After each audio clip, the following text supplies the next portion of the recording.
Bienvenue sur Teach. Et depuis toute cette semaine, nous avons commencé à parler de bien fondé de la parole de Dieu, son sens et son importance dans nos vies. Comment avoir une nouvelle relation, tomber à nouveau amoureux de votre Bible et de la parole de Dieu. Aujourd'hui, je me tentais de répondre avec vous à la question « Comment écouter Dieu par la Bible ?» J'entendais souvent les gens dire « Ah, Dieu m'a parlé par la Bible ». Et je me rappelle que au début de ma foi, ce que j'ai trouvé comme aîné au début, alors au tout début de ma foi, les amis qui étaient autour de moi m'ont donné ce conseil qui me semblait être très spirituel. Si tu lis ta parole le matin et tu veux écouter le Seigneur, ouvre-la comme ça, instinctivement, sans savoir où c'est, et mets ta main à un endroit. Pointe ton doigt, là où tu trouveras, c'est ce que le Seigneur veut te dire. Oh, faites pas ça, vous risquez de trouver des choses bizarres. Alors, comment peut-on écouter Dieu à travers la Bible? Donc, let's teach, grandissons ensemble. Je vais lire avec vous des textes que j'ai lus dès le début de cet enseignement durant toute cette semaine. Il s'agira de Luc ainsi que de Actes des Apôtres. Vous allez voir, vous allez reconnaître ça. Luc chapitre 24, versets 44 à 47. Puis, il leur dit, « C'est ce que je vous disais lorsque j'étais encore avec vous. Il fallait que s'accomplisse tout ce qui est écrit à mon sujet dans la loi de Moïse, dans les prophètes et dans les psaumes. » Alors, il leur ouvrit l'intelligence afin qu'ils comprennent les Écritures et il leur dit, « Ainsi, il était écrit et il fallait que cela arrive, que le Messie souffrirait et qu'il ressusciterait le troisième jour et que la repentance et le pardon des péchés seraient prêchés en son nom à toutes les nations, à commencer par Jérusalem. » En lisant ce texte, tout de suite, vous vous dites, oui, Jésus-Christ est en train de parler de lui, voilà, il montre ça aux disciples finalement, qu'il s'agissait de lui, les prophéties messianiques, ça le concernait. N'oubliez pas que notre question ici, c'est comment écouter Dieu à travers les Écritures. Et Jésus ici est en train de montrer aux disciples que Dieu avait parlé dans les Écritures et qu'eux, ils n'avaient pas compris, ils n'avaient pas écouté la voix de Dieu dans les Écritures. Il leur ouvre les yeux, il leur ouvre l'intelligence, on en a parlé à la session passée. Maintenant, il leur fait comprendre. Il leur fait maintenant entendre la voix de Dieu. C'est-à-dire qu'ils ne percevaient pas ce que Dieu disait dans la parole. Et Jésus-Christ n'a pas inventé de nouvelles phrases. Il n'a pas créé un nouveau texte. Il a puisé dans l'ancien. Il leur a fait raisonner, il a fait résonner autrement le son des saintes écritures de la parole de Dieu qu'ils avaient dans leur Bible. Oh, que dis-je? Qu'ils avaient dans le Tanakh à l'époque. Bible, c'est un peu plus tard. Jésus fait résonner les Écritures au point qu'ils entendent maintenant bien ce que Dieu voulait dire dans ce qui était écrit. Prenons Actes des Apôtres, chapitre 8, versets 30 à 32, je l'ai déjà lu au cours de cette semaine. Philippe courut et entendit l'Éthiopien lire dans les prophètes Ésaïe. Alors, il l'aborda pour lui demander, « Comprends-tu ce que tu lis ?» « Comment veux-tu que je comprenne, reconnut l'autre, si je n'ai personne pour me guider et m'expliquer ?» Il fit signe à Philippe de monter dans la voiture et de s'asseoir à côté de lui. Or, il était en train de lire ce passage de l'Écriture. Comme un mouton, il a été conduit à l'abattoir, comme l'agneau qui se laisse tondre, sans un cri, il n'a pas ouvert la bouche. Encore ici, Philippe, qui vient rencontrer l'eunuque éthiopien, qui est dans son chariot en train d'avancer. La partie du chariot qui est attachée aux bêtes s'appelle de fois voiture. C'est pourquoi vous trouvez ici le mot voiture. Et il dit, il lui demande, est-ce que tu comprends ce que tu lis? L'Éthiopien lui dit, ben, écoute, comment veux-tu que je comprenne s'il n'y a personne pour me guider, pour m'expliquer? Et alors, il l'a trouvé précisément en train de lire le livre du prophète Ésaïe. Normalement, ici, il s'agit un peu d'Ésaïe 53, où il est dit qu'il a été conduit à l'abattoir comme un agneau, ainsi de suite. Mais il ne comprenait pas ça. Il y avait les textes, mais il ne comprenait pas. C'était là, mais il n'entendait pas la voix de Dieu. Il fallait que Philippe, en lui expliquant, la voix de Dieu se fasse entendre clairement. Beaucoup de fois, quand les chrétiens disent « Moi, je veux que Dieu me parle, mais je n'arrive pas, j'ai lu la Bible, mais je ne comprends pas ce qu'il me dit. » Comment comprendre ce que Dieu veut me dire à travers la parole de Dieu, à travers ma méditation du jour? C'est pourquoi on a tendance à croire que plus complexe est notre problème, plus complexe doit être le moyen par lequel Dieu doit nous parler. On se dit, non, non, non, il y a quand même quelqu'un qui est malade, il faut que Dieu me donne une parole. Et quand on dit me donne une parole, on se dit qu'il faut que j'ai une vision, j'ai une parole de connaissance, j'ai un ressenti, on veut une expérience spirituelle pour croire à la parole. Mes amis, Jésus est venu accomplir et faire en sorte que ce qui est écrit soit vivant. La parole de Dieu est suffisante. De quelle parole? J'ai décidé plusieurs fois dans ma vie, à des moments complexes, sur base de ce qui est écrit, sur base de la compréhension de ce qui est écrit. Plusieurs fois, Dieu m'a parlé à travers la parole de Dieu. Pas seulement la Bible en tant que document, mais à travers ces écritures qui sont inspirées de Dieu, utiles pour enseigner, utiles pour corriger, instruire, afin que l'homme de Dieu soit parfait, propre à tout bonne œuvre, comme dit la Bible dans le livre de Timothée. Alors, on s'y prend comment? N'oubliez pas, c'est Dieu qui vous parle, ou à travers la Bible. Alors, suivez-moi ce que je vais dire ici. Vous souvenez-vous, quand je dois donner des enseignements comme ceci, je tiens toujours compte des différents niveaux de foi de ceux qui m'écoutent. Je sais que certains viennent à peine de commencer leur foi chrétienne, d'autres sont déjà avancés, d'autres sont beaucoup plus avancés, plus matures et beaucoup plus loin que moi qui suis en train de partager avec vous ces informations et ces connaissances. Mon but ici, c'est de mettre là la vérité des évangiles qui tiennent compte de chaque niveau de foi et de connaissances de chacun. De sorte qu'en appliquant ces principes, chacun de nous avance, quel que soit le point de départ où il va commencer. Alors, je me prépare à vous partager que 3 choses, il n'y en aura pas beaucoup, mais ce sont des vérités alors importantes. Premièrement, imprimer sa parole dans notre mémoire. J'ai bien choisi ces mots. Vous voulez écouter Dieu dans sa parole? J'ai utilisé le mot « imprimer sa parole dans notre mémoire ». Ouais, c'est très intentionnel. C'est comme si vous aviez le contenu de la parole de Dieu, vous lanciez un programme, vous lanciez une tâche d'impression. Vous savez, quand vous avez un contenu dans votre ordinateur, c'est dans votre ordinateur, vous le voyez, vous arrangez comme vous voulez. Mais vous voulez cristalliser ça, garder ça de cette manière-là, vous envoyez à l'imprimante, le papier imprime. Tout ce que vous allez faire, vous, sur l'ordinateur après, ne fera rien sur le papier. Le papier a déjà imprimé ce que vous avez lancé comme commande en ce moment-là. Après, vous arrangez sur votre ordinateur, mais le papier reste comme ça. Après, il peut arriver quoi que ce soit sur le dossier qu'il y a sur l'ordinateur, mais le papier reste comme ça. Frère, si vous voulez vraiment écouter Dieu, il faudrait que dans votre mémoire reste intacte sa parole, quelles que soient les circonstances. Beaucoup d'enfants de Dieu témoignent du fait que « Ah, quand j'étais dans telle circonstance, comment j'ai carrément oublié tel verset. C'était le meilleur verset. » Beaucoup témoignent surtout après être tombés dans une tentation, se disent « Pourtant la Bible dit ça, comment j'ai pu faire ça ?» Il est important de mémoriser la parole de Dieu de façon à faire corps avec. Le premier texte que je vous ai montré tout à l'heure, Jésus-Christ est en train d'ouvrir leur intelligence, mais il leur dit, il fallait qu'ils s'accomplissent ce qui a été écrit, selon lequel il l'explique, il répète ce qui a été dit. Il ne s'agit pas de mémoriser ici mot pour mot, il ne s'agit pas de mémoriser mot pour mot, ça dépend de quelle version encore de la Bible que vous êtes en train de lire, mais il s'agit de mémoriser la vérité des passages de la parole de Dieu. De sorte que même quand c'est cité par quelqu'un d'autre, avec d'autres mots, vous pouvez savoir que ça ne dit pas exactement ce qu'il vient de dire. Est-ce que vous avez la parole dans votre mémoire? Parce que le Saint-Esprit, vous savez, il vous rappellera ce que Christ a dit. C'est ce que Jean, chapitre 14, verset 26 dit. Jean 14, 26.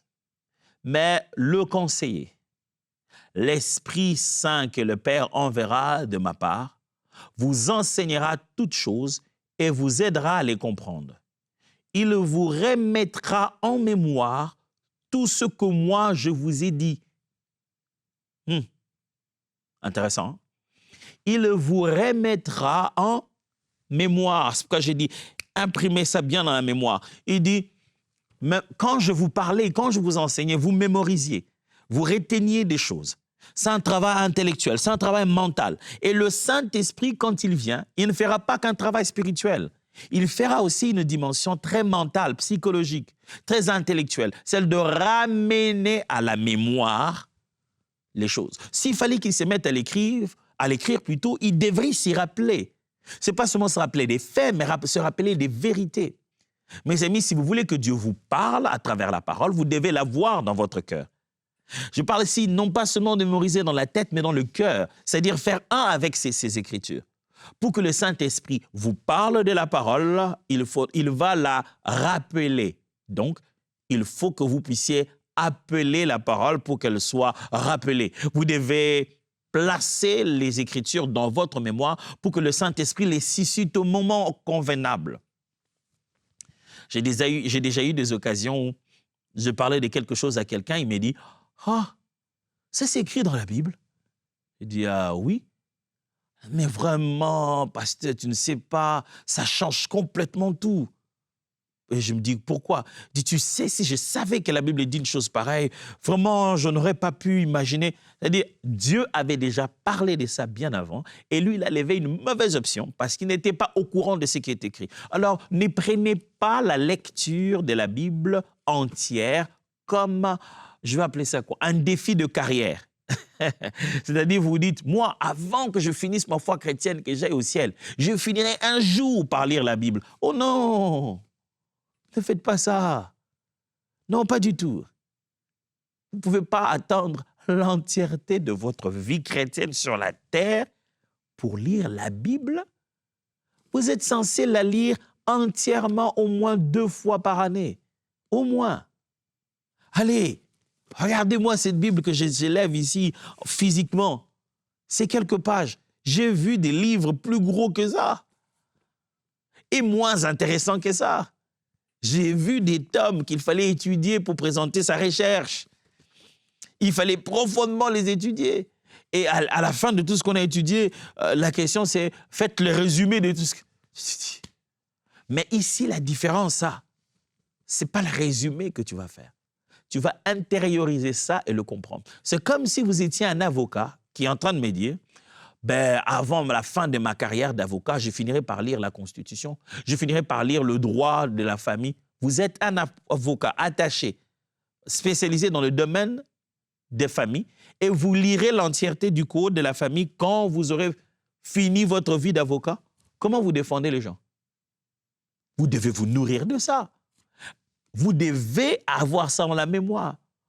Parce que lorsque vous êtes en train de préparer votre argumentaire, quelquefois même pendant une plaidoirie, vous êtes censé vous dire non, non, non, mais la loi telle dit ceci, il y a une jurisprudence dans tel domaine qui peut nous aider, je peux convaincre le juge de telle manière. Vous devez l'avoir imprimé dans votre tête. C'est ce que le Saint-Esprit vous rappellera. Vous voulez écouter Dieu, commencez d'abord par placer Dieu dans votre cœur.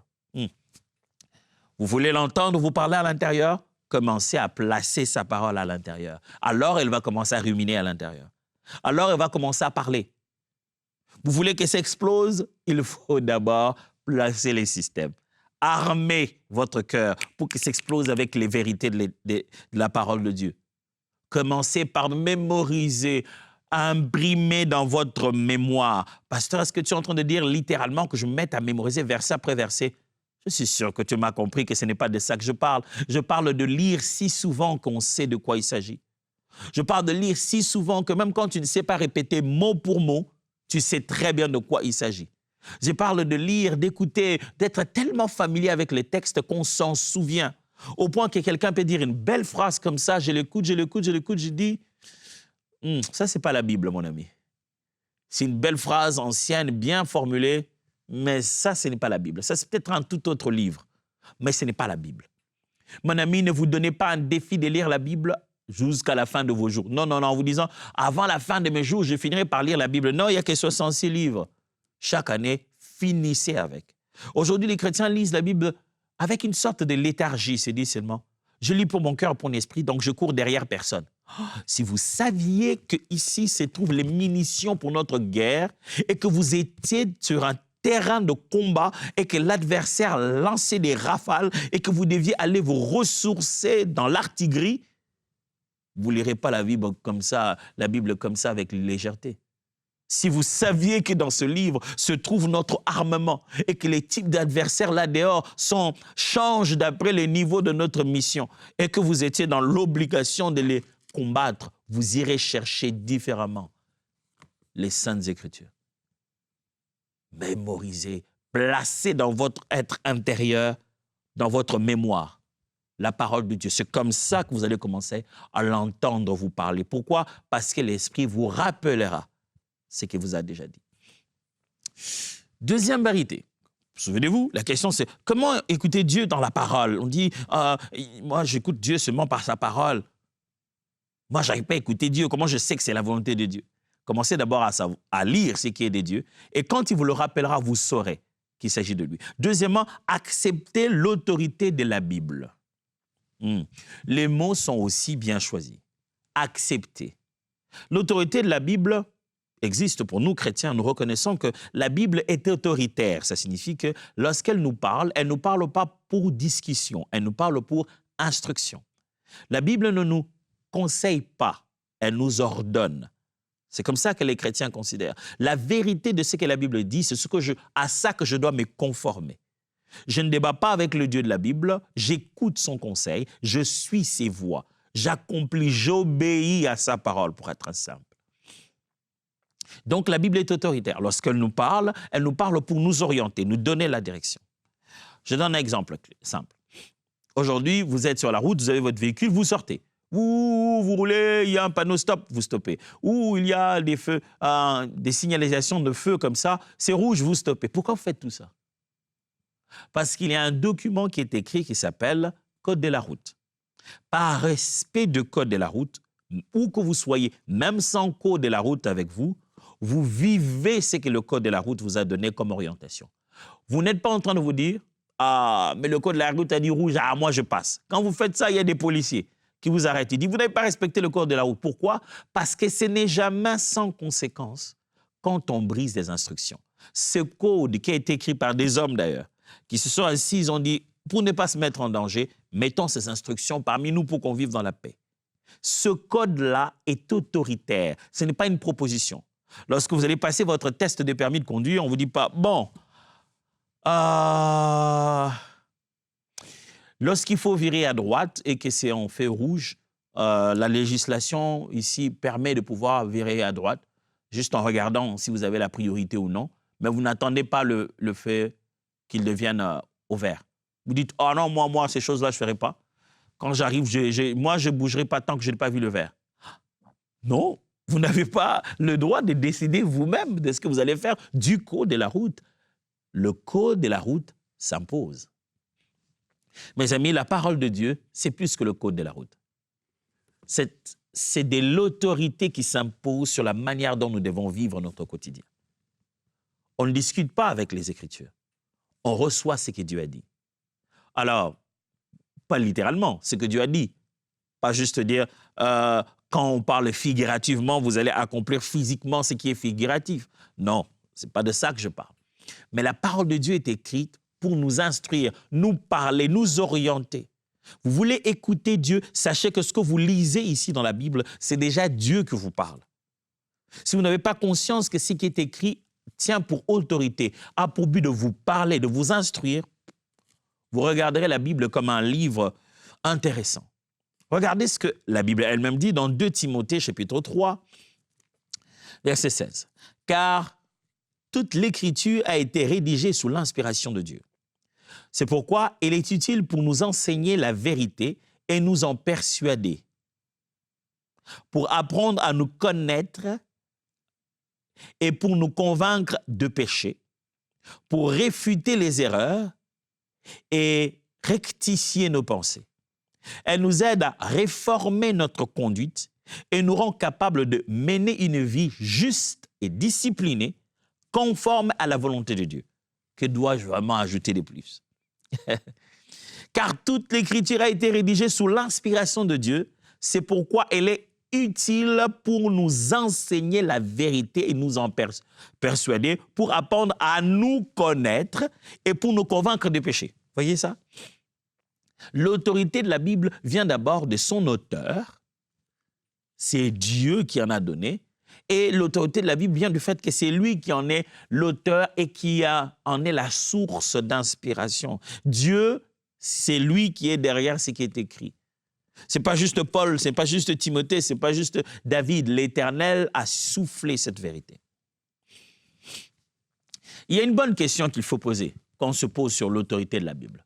Suivez-moi très bien sur cette question parce que c'est une question, donc, elle mérite d'être suivie. Pourquoi Dieu a-t-il inspiré la Bible?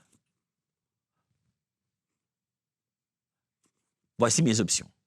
Dieu a-t-il inspiré la Bible pour qu'elle soit vraie ou les choses qui s'étaient passées étaient déjà vraies? Je reformule la question. Est-ce que c'est parce que Dieu a inspiré la Bible quand Marc écrit que le fait que Marc dise que Jésus a marché sur l'eau, c'est vrai? Ou bien Jésus avait déjà, en fait, marché sur l'eau? La réponse la plus logique est claire, c'est la deuxième. Il n'y a pas besoin d'inspirer Marc pour que Jésus, le fait qu'il marche sur l'eau, soit vrai. Non, le fait que Jésus marche sur l'eau était des faits. Donc, ce n'est pas pour ça que l'inspiration existe. L'inspiration n'existe pas pour donner la véracité des faits parce que les faits étaient démontrables et réels. Pourquoi alors Dieu a-t-il inspiré? Pourquoi dois-je être inspiré pour écrire ce que je sais que j'étais là et que j'avais vu? Ce n'est non seulement dans la sélection de faits pour présenter un angle de vue divin, mais c'est aussi pour donner vie aux Écritures, de sorte qu'elles soient éternelles et perpétuelles. C'est inspiré par Dieu, comme le Dieu de la création qui donne vie à tout ce qu'il crée. Dieu a inspiré pour que quiconque lit après, lise avec l'esprit de la parole, soit en contact avec l'esprit de la parole et de la vérité. Pas seulement avec les faits qui ont eu lieu, mais avec l'intention, le cœur, la puissance de Dieu. J'aime comment Jésus-Christ le présente aux Juifs dans Jean. Il leur dit, vous ne connaissez ni les Écritures, ni la puissance de Dieu. Il leur dit ça dans Matthieu. Il dit, en fait, j'ai l'impression que vous avez compris ni ce qui est écrit, ni de quoi le Dieu qui l'a écrit est capable. Frères et sœurs, la parole de Dieu que nous lisons, ce n'est pas juste des faits vrais, mais c'est aussi la vie de Dieu qui est soufflée dans la façon de raconter ces faits. Alors quand vous lisez, sachez que Dieu vous parle.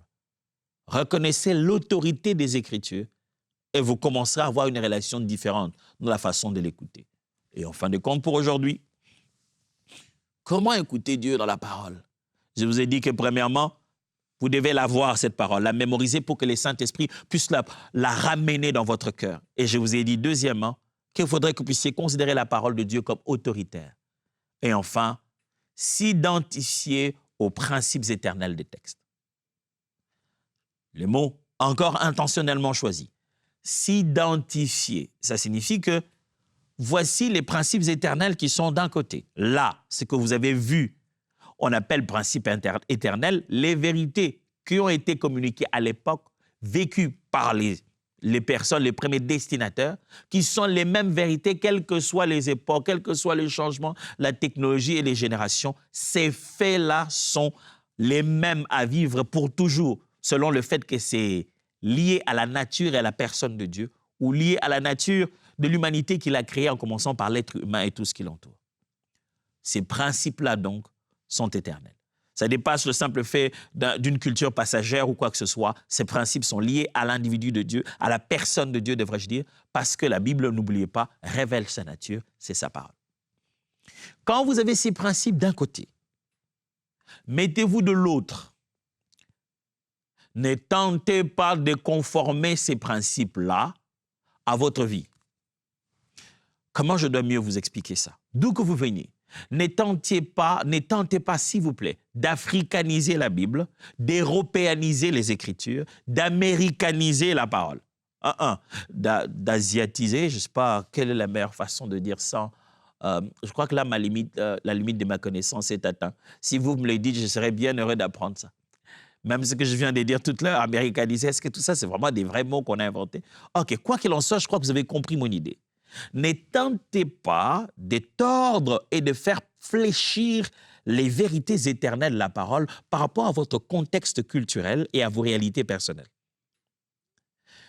Plutôt face à la parole de Dieu. Réprimandez votre façon de vivre. Corrigez-la. Transformez-la. Instruisez-la. Pliez-la à faire ce qui est écrit. C'est ça, s'identifier aux principes éternels de la parole de Dieu. Vous voulez écouter Dieu, vous devez avoir dans votre cœur la pensée selon laquelle je vais vers ce qui me change.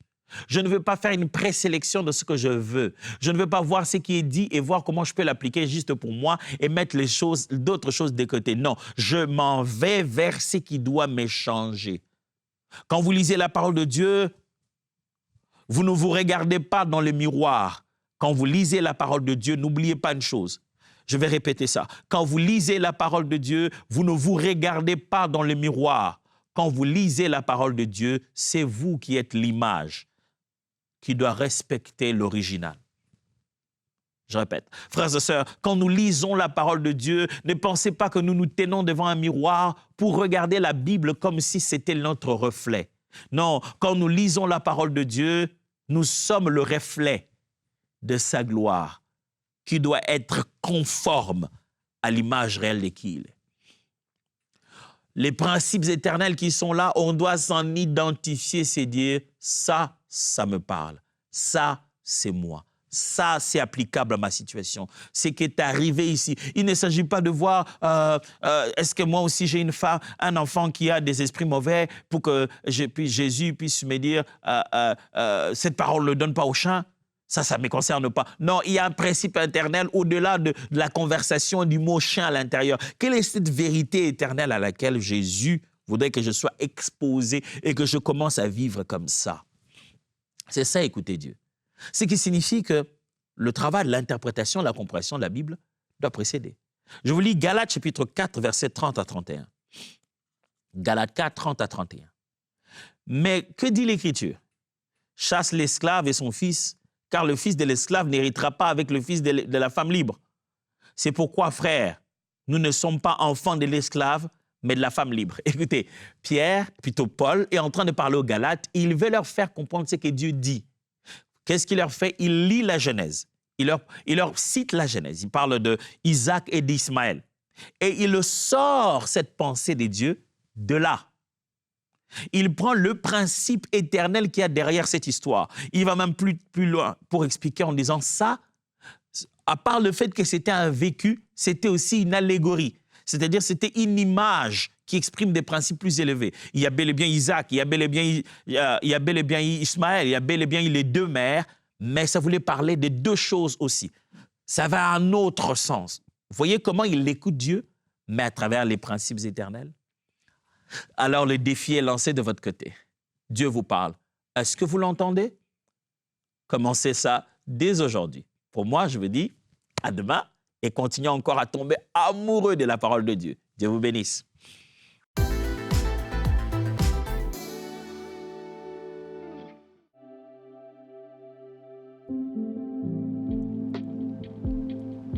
Hello EMC TV, je rends grâce à l'Éternel car il m'a baptisé du Saint-Esprit à travers la série Une nouvelle dimension dans ta vie de prière avec Jérémy Sourdril. Moi personnellement, je ne pensais pas que la prière en langue c'était pour moi.